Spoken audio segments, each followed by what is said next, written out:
আল্লাহর নবী হযরতে মুসা আলাইহিস সালাম তুর পাহাড়ে গেলেন আল্লাহ পাকের সাথে কথাবার্তা বলার জন্য। ও ভাইরা, হযরতে নবী মুসা আলাইহিস সালাম আল্লাহ পাককে গিয়ে জিজ্ঞাসা করেছিলেন, ও রব্বুল আলামিন, আল্লাহ পাক, আমি নবী মুসা তুর পাহাড়ে এসেছি, আল্লাহ আমি আপনাকে একটা কথা জানতে চাই। আল্লাহ পাক বলেন, নবী মুসা কি কথা? হযরতে নবী মুসা আলাইহিস সালাম বলেন, আল্লাহ পাক, আমি নবী মুসা জানতে চাই আমার কওমের ভিতরে, আমার এলাকার ভিতরে যারা যারা আমাকে অনুসরণ করে চলে তাদের ভিতরে সবচাইতে বড় গুনাহগার বান্দা কে আছে?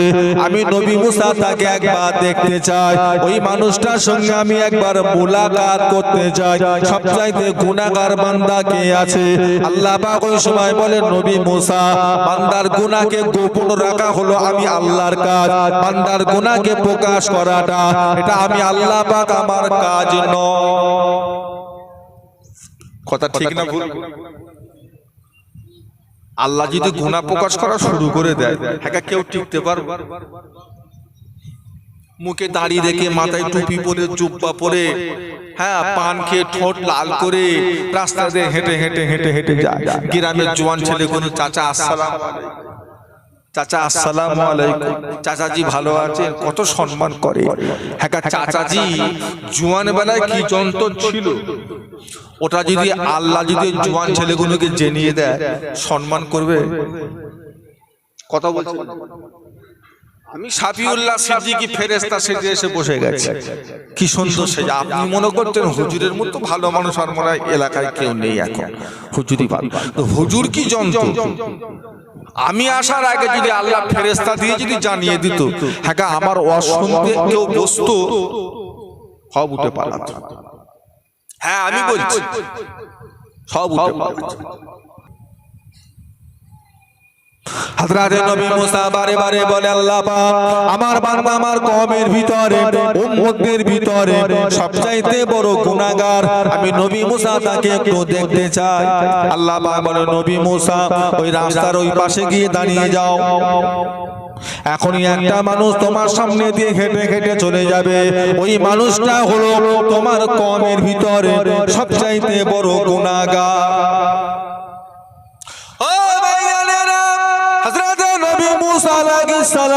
রাস্তার মোড় মাথায় গিয়ে দাঁড়িয়ে গেলেন।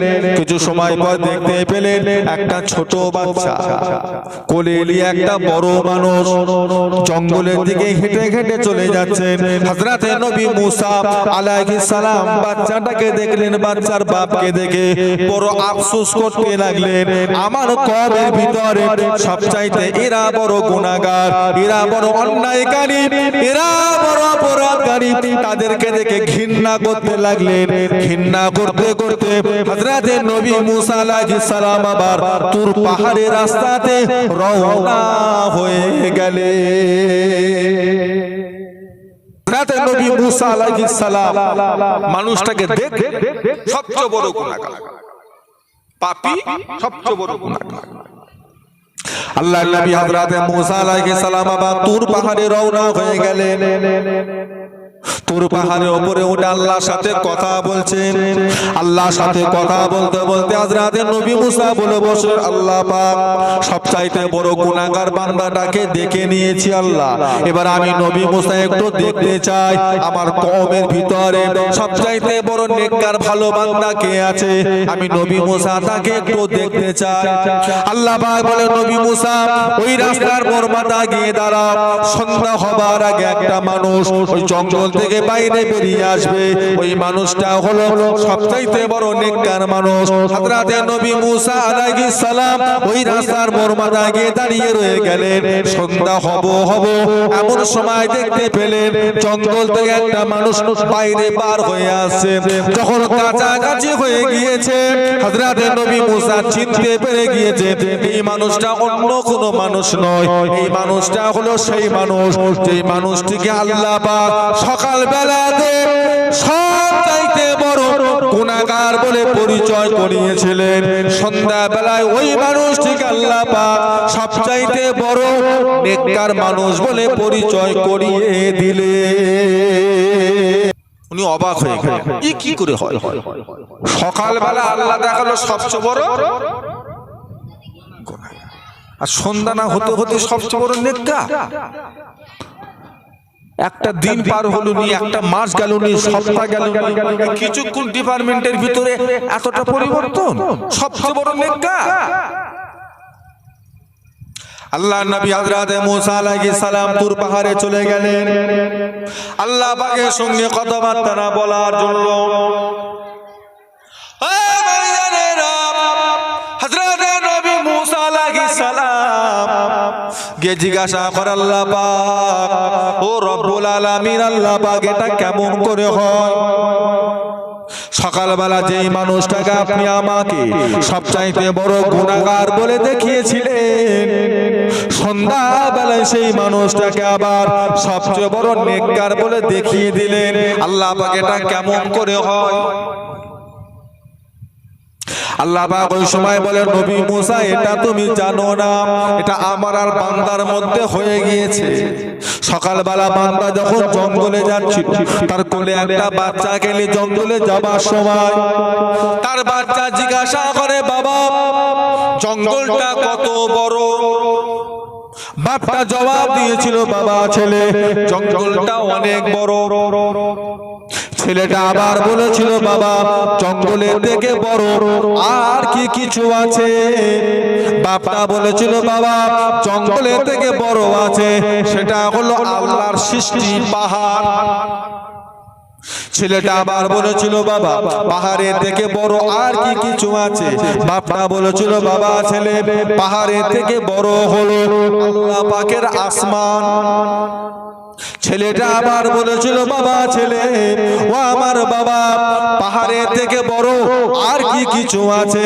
ওই সময় তার বাপটা কেঁদে কেঁদে বলেছিল, বাবা ছেলে পাহাড়ের থেকে বড় হলো আসমান, আর আসমানের থেকে বড় হলো তোমার বাপের গুনাহ, তোমার বাপের অন্যায়, তোমার বাপের অপরাধ, তোমার বাপের ভুল, তোমার বাপের জীবনের খাতা গুনাহ।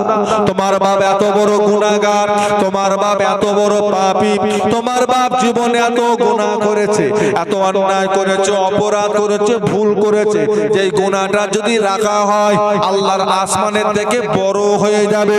ছেলেটা আবার বলেছিল, বাবা ছেলে তোমার গুনাহ থেকে বড় আর কি কিছুই নাই। ওই সময় বাপটা জবাব দিয়েছিল, বাবা ছেলে আমার গুনাহ থেকে বড় আল্লাহর কাছে আছে, সেটা হলো আল্লাহ পাকের রহমত। একটু মহব্বতে বলা যাবে না, সকলে মিলে বলেন। নবী মুসা, আমার বান্দা বড় গুনাহগার, আমার বান্দা বড় পাপী, আমার বান্দা বড় গুনাহগার, তবে আমার বান্দা আমার রহমতের প্রশংসা করেছে, আমার রহমতের তারিফ করেছে। আমার বান্দা নিজে মুখে বলে দিয়েছে তার গুনাহ থেকে আমি আল্লাহর রহমতটা অনেক বড়, তার গুনাহ থেকে আমি আল্লাহর রহমতটা নাকি অনেক বড়। আমি আল্লাহ কি তারপরও পারি আমার বান্দার গুনাহগুলোকে রেখে দিতে?